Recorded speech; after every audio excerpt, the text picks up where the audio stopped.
How's it going, ladies and gentlemen? My name is Ruffled Rowlet, and welcome back to a brand new video, guys. Today I'm going to be taking a look at some Pokemon rumors, leaks, news, all that kind of stuff. So, sit back, relax, grab yourself a beverage, and let's get started. First things first, guys, is this post that was made by none else than our friend Light. He says, 8th of August, here we go, hashtag Pokemon Presents. The question then is, where is he saying this from? Why is he saying this? He says, the sources are beloved, and then it's a link to Ami at Japan. Anyway, she did not say Pokemon Presents, though, but what are we talking about here? What is the actual source? Well, it turns out it is Ami at Japan. Now, here's the thing with about Ami in Japan that you have to understand. Ami at Japan hasn't really had that many things correct in the past, so just a fair warning if you do hear anybody saying that we have a confirmed Pokemon Presents from this. Now, here's the thing. We do know that there should be, like, a chance of a Pokemon Presents in this time period. Why? Because, well, if we look up Pokemon Presents all, like, let's see. If we look up every single Pokemon Presents that's ever been had, right? Like, every single Pokemon Present through history that's happened, because they used to be called Nintendo Directs, but here you go. So this is basically all the presents they started doing, because they started doing presents back in 2020. That's when they stopped calling them Pokemon Directs, and before that, they were part of Nintendo Directs, right? But basically, once they switched over to the Pokemon Presents format, there's been a specific way of them doing this, and usually, the way that it's done is like this. You have one of these presents in February, and then another one in August, right? And this formula has been now going since basically 2021. As you guys can see right here, literally if you look at it, right? So February 26, 2021. So there's one for 2021 in February, and then 2021 August, you have another one, which again happened in August. So approximately, you know, half a year later. And guess what? 2022, it's the same thing. We have a Pokemon Presents here on February 27th of 2022. So again, 2022, February. Then another one in August, and this one on the 3rd. Again, 6 months approximately later. Of course, all the February ones, as you may notice, are always on the 26th or the 27th or the 27th or the 27th as we go up this list. And that's because that's Pokemon Day, right? That's the day when we celebrate Pokemon. That's the year of, like, you know, that's the day you celebrate all the Pokemon, right? Like the official, like, release day of the original games and all that. So what I'm trying to say is that that's usually when they do it. And guess what? This formula is still going. It's continued. And guess what? If you look at it right here, you have August 2021, then you have February 2022, then August 2022, then February 2023 on the February 27th, again, Pokemon Day, continuing in 2023 to another one in August. So literally last year, this exact same thing happened. We had a regular February Presents for Pokemon Day, and then another one in August. So what do we have this year so far? Well, so far we have February 27th, 2024. We already had one earlier this year. We had a Pokemon Presents. So logically, there should be another Presents in August, which is kind of like the thing, right? But here's the thing. This doesn't really mean much. We already know there should be, if the formula stays, if it sticks to the formula, if it sticks to the method of the madness, right? Which is consistently stayed the same for several years now, right? Like, this is something that you can't deny as not being a consistent thing. This has stayed the same. The only time it maybe looks different is if we go back to the Pokemon Direct era, and you guys will see that then it looked a little bit different. You had Pokemon Direct in January of 2020, and then after that, that same year in 2020, only thing after that was actually when they started doing Presents, right? So there was a Pokemon Direct, and then after that, they kind of branded it. They changed the name of the format, and it no longer was a Pokemon Direct. Instead, it became a Pokemon Presents. Pokemon presents you with some new stuff. They basically try to, like, sort of rebrand it to be their own thing instead of being something that's directly connected to Nintendo, because before it was just literally called a Pokemon Direct. Like, literally, if we go through here, you will notice, right? Pokemon Direct January 9th, then there was a Pokemon Direct on 2019 in June, there was a Pokemon Direct on Pokemon Day in 2019, as you can see, February, right, makes sense. Then you had another one here, June 6th, 2017, this was, if I'm not mistaken, I could be wrong here, but this was for, like, I think Ultra Sun and Ultra Moon. Before that, you had one in 2016. This was for Sun and Moon. This was again in February, so this was, you know... So basically, you always had one... Like, for a long time, you've always had one at the start of the year, so January, February, and then another Pokemon Direct, now called Pokemon Presents, about approximately half a year later. It used to be in June, but over time, that presents has now like been moved. Like the presents have now been moved to about August. Again, this formula could change at any given time. Like as you can see right here, before that, the first Pokemon Direct we ever got, the first one ever, was actually in 2013. And then we had a second one, so in January, and then have done one in September. And then following that up, we had finally one, 3 years later. But if you look at Nintendo Directs, right, you'll see that there has been Pokemon mentions throughout Nintendo Directs. Like, Nintendo has kind of mentioned Pokemon games for a long time. Even all the way back to 2012 when they started doing the Nintendo Directs, you can already see that Nintendo had a announcement for Pokemon 3D Pro, Pokédex 3D Pro, sorry, and Pokemon Dream Radar. Then in Nintendo Direct of June 21st, so 2012, this is before any Pokemon Directs. This was the first time that Pokemon announced a brand new game properly during a Nintendo Direct, Pokemon Black and White 2. And then they also announced a lot of spin-off games. So, for example, you had Pokemon Mystery Dungeon Gates to Infinity. You had Pokemon X and Y Fairy type reveal. So they revealed the Fairy typing during a Nintendo Direct at E3 in 2013. You also had Pokemon Rose, Pokemon Omega Ruby Alpha Sapphire's first trailer was also revealed during the Nintendo Digital event of 2014. Greninja Distribution, Pokemon Shuffle, Pokemon Mystery Dungeon again, and again more Mystery Dungeon, Pokken Tournament. The Pokemon Sun and Moon Pokemon reveals also happened on September 1st for the Nintendo 3DS Direct in 2016. So again, like, there is a lot of Pokemon stuff that has been shown. Pokemon Switch reveal, for example, also happened in E3 2017 June. So that would have probably been them mentioning that they're working on a Switch game, which was at the time Let's Go Pikachu and Eevee. Ultra Sun and Moon got various reveals during the one in September here. And then so on and so forth. Basically, Let's Go Pikachu and Eevee as well was shown off the E3 Direct of 2018 in June. This was shortly after the games had been announced as well, by the way. So keep in mind, there is a lot of reveal stuff for Pokemon during Nintendo Directs. And again, based on the way the formula has been going now, since about for the last, like, maybe almost 4 years, 3 years, if you want to put it like that. So, because we've had it now for 1 year in 2021, 2 years 2022, 3 years in 2023, and if they do it again this year, it's going to be 4 years in a row where they've done this formula of February, August, February, August, February, August, right? It makes sense. So let's just hope and see where this actually goes, because this would make sense. So the idea here of it being on August 8th, if we look up, like, actually August, what day does that land on? Well, August is a Thursday, which, to be fair, is a decent time for it. Like, if we really look up, like, the times here, like, for example, let's say August, let's start from the first one. August 18th, 2021. If you look that day up, it was, I really can't tell what day it was, but I think it was, it was a Wednesday, right? So you had one on Wednesday. Then if we go back here and we look up, August 3rd, 2022, that was also a Wednesday. So yeah, Wednesday is a good day for it. Then if you look up August 8th, let's look up that one, which August 8th also landed about a Tuesday. So anywhere in that range, usually.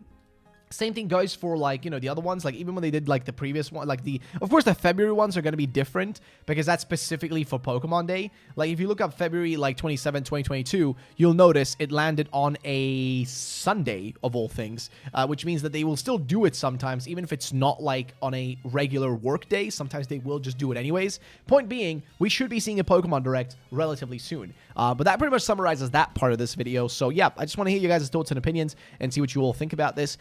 And just let me know. Let me know what you guys' thoughts are, because I don't really know what else to say about that. However, moving on, though, we do have some other information to talk about, and that's going to be this big, chunky rumor from 4chan. This was posted by Anonymous, and it says ZA trailer leaks. Now, let's see what this one actually has to tell us, though. Basically says this: "Okay, I saw the trailer thing, and this is what I noticed." And then it continue on and go into all of this. So sit back, relax, and let's read it. So it says, it's set in what looks to be the 20s or 30s. So in real life history, that would be around shortly after World War I and slightly before World War II. Either way, definitely more modern looking than PLA. So, okay, that's fair enough. If it looks more modern, it would make sense, because PLA, the kind of time frame where PLA set in is sort of like the point in history where almost like Japan was like kind of transitioning from, being a feudal society sort of to becoming a more industrial society. I mean, kind of like it's kind of a mix of those two things in one. But yeah, I wouldn't be that, surprised if we have more modern style to PLA. Like, I'm expecting it not to be set in the future, but I'm expecting to have a little bit more modern aspects to it, as opposed to something like Pokemon Legends Arceus, right? Which was definitely more aimed to be feeling and looking and set in the past, right? Like it kind of harkened on that very much in its design with the, the first ever invention of the Pokeball and stuff like that. However, moving on, they say Protag, so the protagonist, is tasked with making Lumiose into a metropolis. Ooh, of course. And has to rebuild and revitalize the 5 sectors of the city. Now, the 5 sectors, as you guys have probably seen by now, I've mentioned it many times in videos before, but if you actually look at the map of Pokemon Legends ZA, like the map they show us, we can see 5 circles around the city that are kind of like the plazas. If you guys remember the plazas from X and Y, maybe you don't, maybe you do. But the plazas were basically like little small like squares, locations, like little areas where you can kind of go to essentially just, well, they just existed. There wasn't really much value to them, generally speaking, but they just existed. And he's saying here that those places will be returning and that they're going to be serving as, I guess, your place of rebuilding, like where you're going to be revitalizing, rebuilding the city. And again, we keep talking about this idea of rebuilding Lumiose or building it up, which makes sense because, again, the trailer, the only trailer we've had, the only teaser thing we've had, the only thing that thing has told us is the following: urban redevelopment plan. That's it. All we know is that the city is supposed to be redeveloped into something different. We don't know what, we don't know how, we don't know what time frame, but that's all we know. But he's saying, though, that we're going to be rebuilding and revitalizing the 5 sectors of the city. Then he also says Lumiose gym is not yet built. Okay, I mean, all right then, okay. But a blueprint is seen in the professor's office. Okay, so Lumiose gym is not yet built, but the blueprint for it is seen in the professor's office. So professor, I guess, is going to be involved with that. Then saying the protagonist looks just like Callum and Serena. I mean, that would not be that crazy. Again, that would follow in line with what PLA did as well. But in almost, but they're dressed in almost police-like uniforms. Okay, are we going to be officers now? I mean, that's so random if true. Like, that's so random. But, I mean, I'll take what I can get, you know?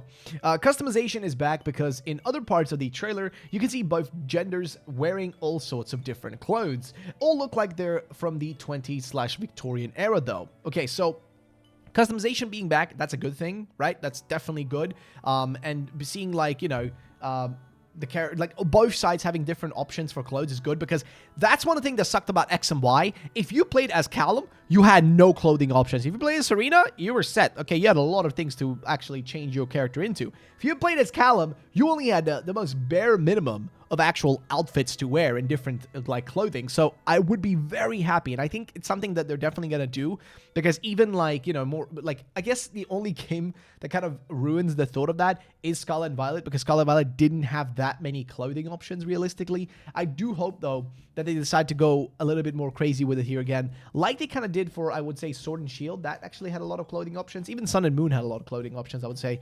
like relatively, not an obscene amount, but relatively decent amount of like clothing options, as opposed to what we have now. Okay, like we Scarlet and Violet has nothing, and Legends Arceus, not really a lot either, but I get that game kind of, I guess, can get away with it. But I'm really hoping this game is going to be kind of expanding on things rather than making them smaller. So we'll see how that turns out. But saying that they all look like they're from the 20s and Victorian era, though, bit of a weird way to look at it, but fair enough. So we'll just leave that point there. So moving on, though, they say Professor is Clement's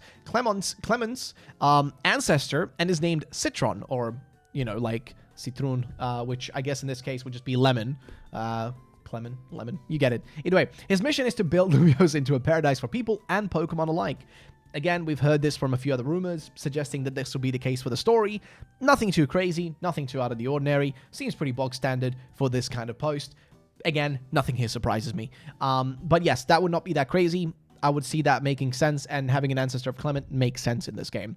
Apparently, the starters are Snivy, Chimchar, and Sobble, which is a interesting combo. Again, a Gen 4 Pokemon in there, solid. A Gen 8 Pokemon is a surprise with Sobble, and then Snivy is Gen 5. There's no real correlation I can see between these guys, but I mean, if they're there, they're there, and I honestly wouldn't mind these. Like, you guys can let me know out of these if you guys would be happy with these. Personally, I would. I'd be choosing Chimchar for sure. Snivy would also be a good option, but yeah, I personally wouldn't have an issue with this. I mean, I already got Rowlet for, PLA, so I'm good. Now, he says the mayor of the city looks like Lysander's ancestor and is named... Fu? I don't know. I don't really know how to say that. But that's apparently the mayor, and it's an ancestor of Lysander's. Is he going to be secretly evil? Who knows? As you build more projects in Lumiose, different wild Pokemon appear in the overworld. Now, I do expect this to be a sort of feature in this game. I do think that we're going to be like as we progress in the story and as we do certain missions, side quests, whatever you want to call it, that it's going to cause certain things to happen. Like, I actually think that is a real thing that's going to be in these games. I do think so. But how exactly that's going to look and feel and be, I don't know. I don't know how they're going to make that work. According to this person, though, it's just going to be you building more projects in Lumiose, and then that's going to cause wild Pokemon to appear, which I definitely do think is going to be the case. But either way, each area seems to have a major project to build, and you have to recruit certain NPCs to help you. Okay, so that's how you're supposed to do it, according to this person, is you recruit different characters that help you do it. Again, sounds realistic, sounds doable, by the way, like from a how would I make this? How do I program this? How do we make this into a functional game? How do we make this not too large? That actually sounds like reasonable. Sounds like a good way to do it. Projects shown in the trailer are a botanical garden. NPC shown is either a Ramos, ancestor, or just a younger Ramos. It's not stated. And a train station. NPC is Emmett. Okay. Now, as you explore the city, you find and can find hidden Zygarde cells. Again, I do expect something like that. I really hope this game is going to be expanding on Zygarde's lore. I really hope we get to see more of Zygarde in this game, because come on, the Z is in the name. If we don't get to see Zygarde, it would be crazy. But yeah, collecting Zygarde cells doesn't sound that far-fetched, actually. Frenzied Pokemon, so basically just alpha Pokemon-esque stuff, start popping up around the city that you need to defeat before building the projects. Pokemon shown are Mega Gyarados rampaging in the canals, and a Gramble rampaging outside of Furfur Salon. Sorry. And the Gramble might be a regional form or a Mega, and it has a poodle-like hairstyle now. Ooh, okay. But it might just be from the salon. Okay, well, okay. So a Granbull that's either a regional form or a Mega that has a poodle-like hairstyle. I mean, fair enough. I'm just not a fan, but okay. The chief of Lumiose Police, who is Looker's ancestor and has an Inspector Clouseau-like mustache. His name is Chief Sure. I don't even know. And he alerts you when frenzied Pokemon are found. Okay, fair enough. Megas are shown briefly. Seems like every single one of these posts says that. With Gyarados, Mawile, and Heracross all shown Mega evolving. Okay. New Megas are teased with when we see Kleavor, Electivire, and Magmortar all go into the Mega Evolution animation, but we don't see the end result. Again, sounds fair. I can see what they're trying to do here. I mean, maybe he's implying that we're going to see Kleavor, Electivire, Magmortar all getting Megas, but they don't actually show us what they're going to look like, keeping that a secret, which is actually cool, because that means that we can speculate. Like, that would be, oh, you know what? Actually, that would be so good, because then we can speculate as fans. We can speculate on what Kleavor, Electivire, and Magmortar's Megas could look like. Like, that actually, oh, dude, I would love if they did that. Like, I genuinely would love if they did that. He says the only ride Pokemon shown is either a regional Go-Goat, a Mega, or an evolution. It looks like a bigger Go-Goat with way bigger Ibex-like. So Ibex is like a goat, like a specific goat. It's a very chunky goat with big muscles. Ibex-like curved horns that have a rocky texture. I'm guessing it's grass rock because of the horns, but that's not stated in the trailer. Okay, no release date other than 2025 at the end of the trailer, and that's it. Believe it or not, I don't care, is what the person says. So yeah, that's pretty much the summarization of this post. Again, a lot of really interesting stuff here. I do think the Clement, ancestor being called Citron is like Citroen, whatever, is actually pretty solid. I think it sounds fair. Having more customization will be great. I don't understand how we would be in police uniforms, what context there is there. And I'm also curious as to if those three Megas genuinely would get Megas, or, Kleavor, Electivire, Magmortar, if they genuinely would have Megas, because that would be sick. Those are three great Pokemon to choose for it. I'd be all on board for it. But again, I'm not here. I can't decide on this. It's all up to Game Freak at the end of the day to make those decisions. But I think it's interesting nonetheless. Moving on to the next thing, though, guys, we have this right here. So apparently, the Terrastal Festival, which is a set which will feature evolutions, is supposed to release in December. Now, Terrastal Festival is supposed to be the final set before we actually, are done with all the Scarlet and Violet sets, because that's going to be the set that's representing the Indigo Disc DLC, and that's the final thing we have, except maybe, like, the whole Pecharunt event, the whole, Poison Berry and all that kind of stuff, you know, like, maybe that's the only other thing that they could do, like with the Pekka Berry and the Pekka Berry quest. That's the only other thing they can make a set about, but beyond this is it, right? Like, we have nothing else. So I'm hoping that this would kind of indicate, because the sets are going to be ending in December, September, like, you know, towards the end of the year, sorry. I'm hoping this will indicate that we should be getting a trailer soon, like that we're going to get some actual information soon. At least I'm hoping it is. But yeah, so basically evolutions will be featured in this, and they're all going to be having themselves, like, I guess, you know, their terrestrialized forms, right, with like the stellar versions of them as well. So yeah, there's going to be an interesting set to take a look at, and I'm talking more about that very soon.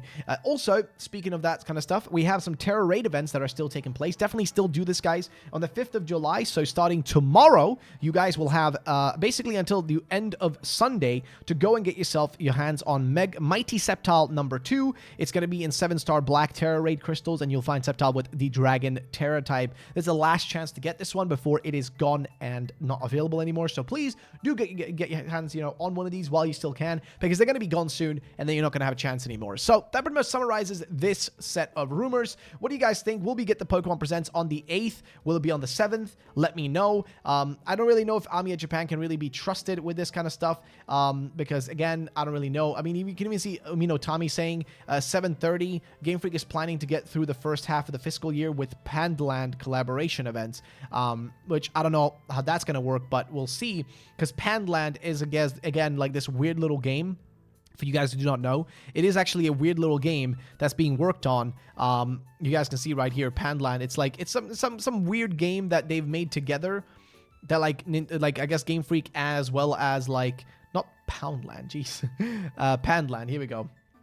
It's like a weird mobile game that kind of looks like Clash Royale or whatever. And I think they're hoping that this game would like do enough like revenue stream, I guess, is what like Umino Tommy is saying here, is that this would maybe be enough to push them through for earnings. I really don't know, but I agree with a lot of people here, like Blaze Incineroar, as well as Osomio, that I do think the 7th makes more sense. The 7th would be a Wednesday. It's a better day.